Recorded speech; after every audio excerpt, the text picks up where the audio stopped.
Akala ko ba matapang itong si General Torre? Anyari, nung tinatanong na siya ni Jinggoy o ni Senador Jinggoy Estrada, nako, ang daming natawa. Mukhang nawala yung tapang niya. Nagkautal-utal pa. O ito, panuorin natin. Back sa akin yung ginawa ng mga kapulisan ng araw sa amin. At ang sabi mo, hihilahin ko yan. Is that what you said, General Torre? There is already all optics and tactics already because it's already. No, I am asking you. Did you say that? Hihilahin ko. Yes, sir. And I actually made good of it, sir. No. What prompted you to say that? Sir, I made good of it, sir. Sabi ko, sir, hihilain ko yan. And I went back to AS Medialdea, handcuff him. Bakit mga sinasabi? You know, your statements based on the video may reflect the PNP as an institution. Baka sabihin lahat ng ating mga kababayan, ganyan pala yung mga polis. Masyadong wala man lang respeto sa matanda, sa isang dating Pangulo. Ganon din ang ginawa sa amin eh. Can you justify why you said that hihilahin ko yan? Nakita ko si dating Pangulong Duterte, di naman lumalaban. What prompted you to say that? Mr. Senator, respectfully, the threat of hihilahin ko na yan was not towards the president, the former president. It was ensued after a heated argument between his counsel and General Torre. In no way was the former president threatened with bodily harm.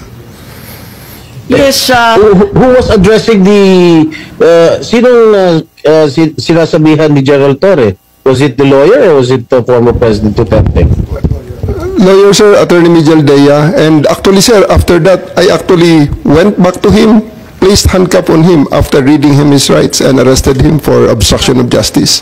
And after that, sir, I brought him to the bus and came back again and told Attorney Delgra he's next. And again, sir, I will reiterate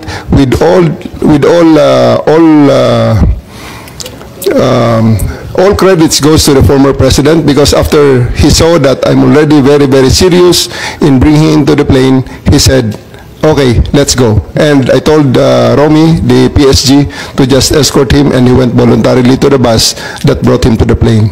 Sisingit lang ako Senator Jinggoy. Kasi binabasa ko dito yung standard operating ng PNP. Ang liwaliwanag naman eh.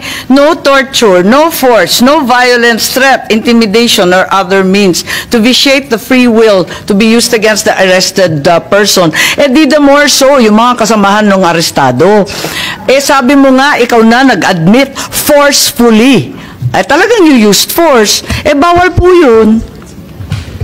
Ma'am, it is... I placed ES Medialdea under arrest for obstruction of justice. Sabi nga ni Senator Jinggoy, hihilain mo pa. Yes, ma'am.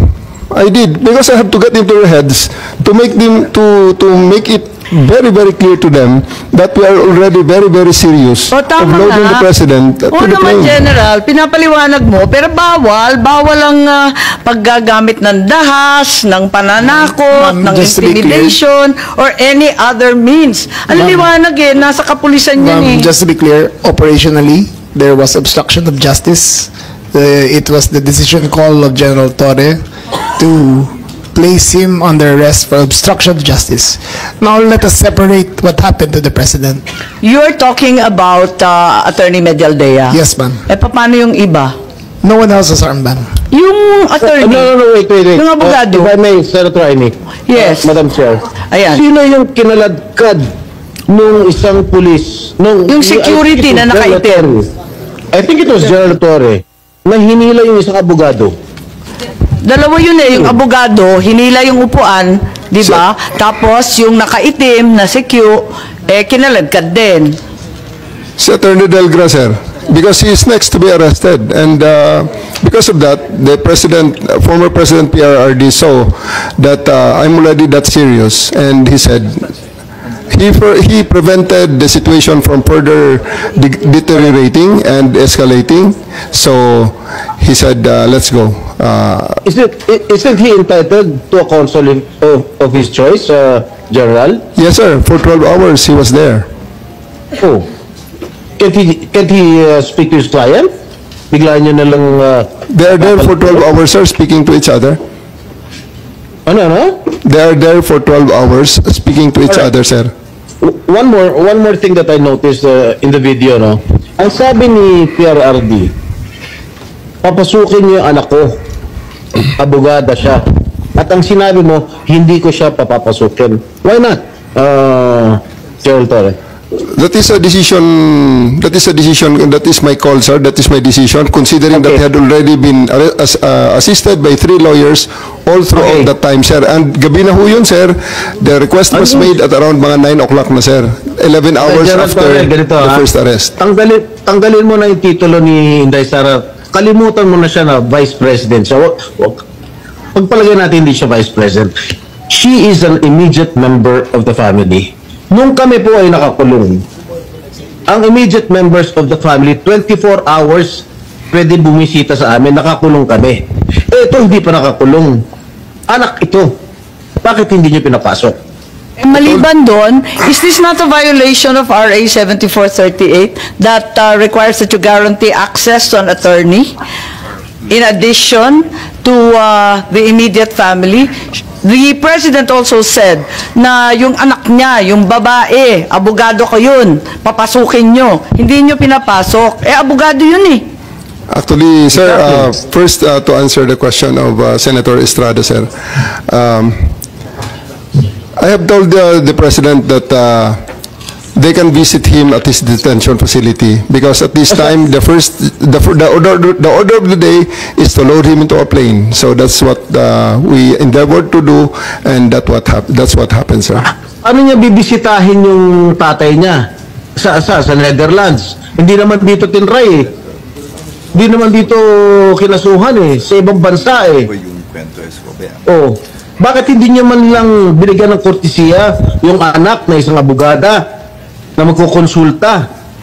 Katulad nga na sinabi ko kanina, yung mga nakakulong nga, 24 hours pwede bumisita ang immediate members of the family.